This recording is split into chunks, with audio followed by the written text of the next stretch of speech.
Bonjour, je vais vous lire un petit extrait de Vers le phare, qui s'intitule parfois La promenade au phare, qui fait parler le personnage de l'artiste, de la peintre, Lily Briscoe, qui traite de la création, de l'acte de création et de l'accomplissement en fait.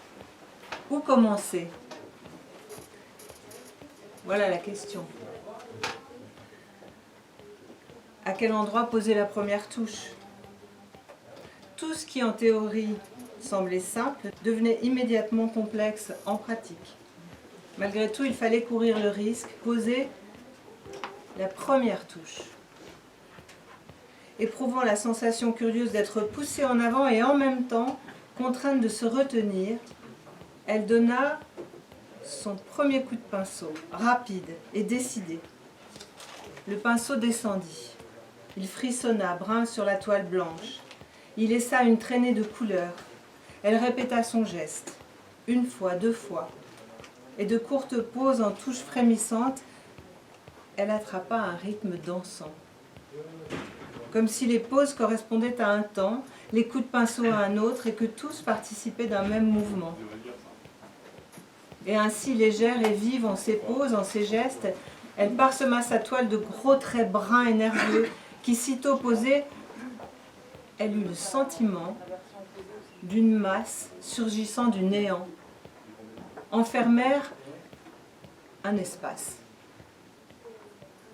Quoi de plus redoutable en effet que cet espace? Elle regarda la toile, parsemée de traînées légères. On l'accrocherait dans une chambre de bonne, ou on la roulerait pour la fourrer sous un canapé. À quoi bon le faire alors?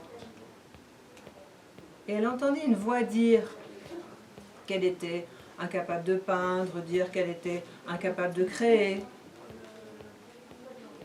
incapable de peindre, incapable d'écrire, murmura-t-elle d'une voix monocorde, tout en s'efforçant fébrilement d'arrêter un plan d'attaque.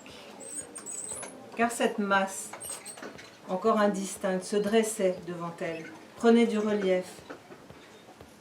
Puis comme si jaillissait spontanément quelques sèves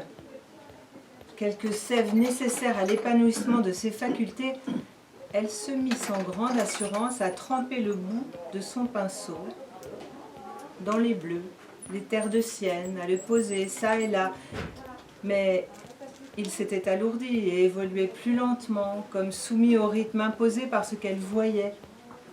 Son regard se posait alternativement sur la haie, sur la toile, si bien que ce rythme était assez puissant pour l'entraîner à sa suite, la main toute frémissante de vie. Assurément, elle perdait peu à peu conscience du monde extérieur, et comme elle perdait conscience du monde extérieur, de son propre nom, de sa personnalité, de son apparence, jaillissaient continuellement des profondeurs de son esprit des scènes, des noms, des paroles, des souvenirs et des idées, telle une fontaine, éclaboussant cet espace d'un blanc éclatant, atrocement difficile, qu'elle s'appliquait à travailler avec des verts et des bleus.